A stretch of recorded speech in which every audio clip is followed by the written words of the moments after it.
So I'm going through this deep space, and I'm moving toward a brilliant light that's gold. It's really gold around the edges, but in the center is pure, brilliant white light, but it's really hard to describe how brilliant that is. It's pure, it's thick, it's bright, it's brilliant, but as it comes from the center, it turns into yellowish gold and then richer gold and then really deep gold. And it's big gold, but it's originated, it appears to me, from the color of white. That's where I'm traveling to, but it's really far. It's a small at this point, and I'm moving toward it.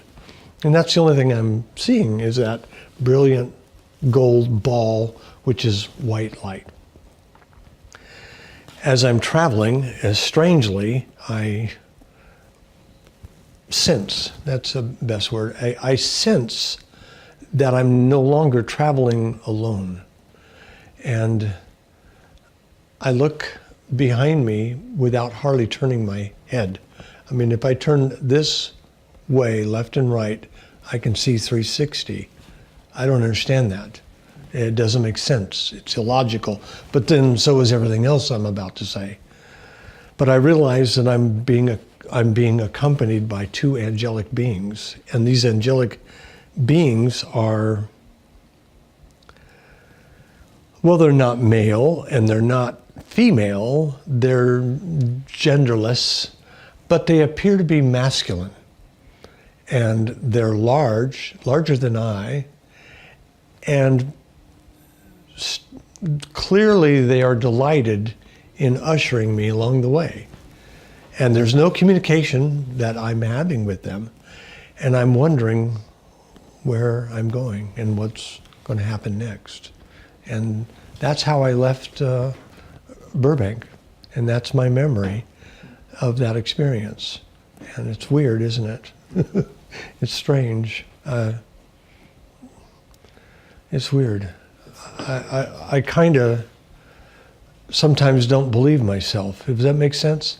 I'm sitting here with a lot of engineering background, and I can't prove any of this. I don't believe other people when they tell me a story that happened to them, not the heaven stories, but I don't necessarily just believe people because they say something.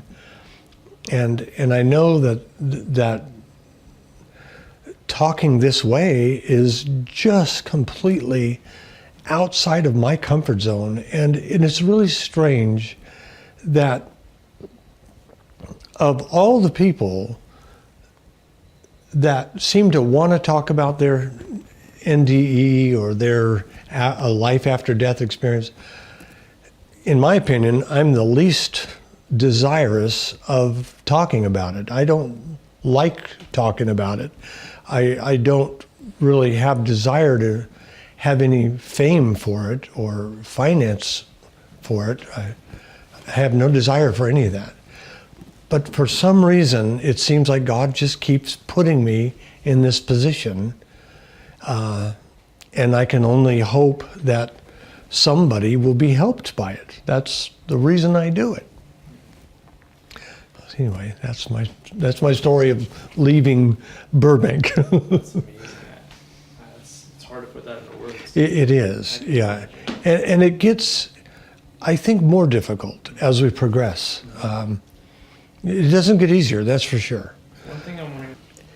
When my memory started coming back, I was excited about remembering people from school and my friends that I'd forgotten.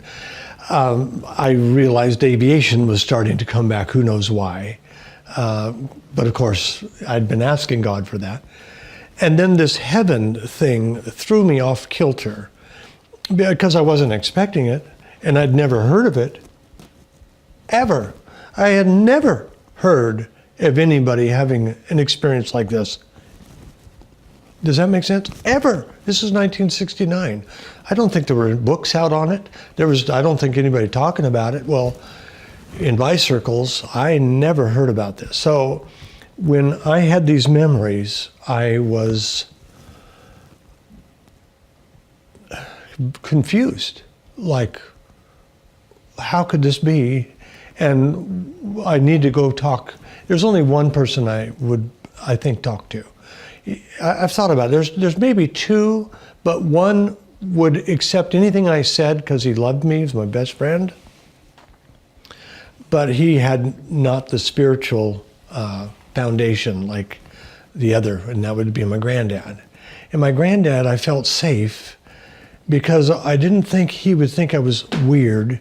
I didn't think that he would, if I asked him to be private about it, I knew he'd be private. My grandpa, you can tell him anything, and nobody is going to find out about it if you make a pact for a secret.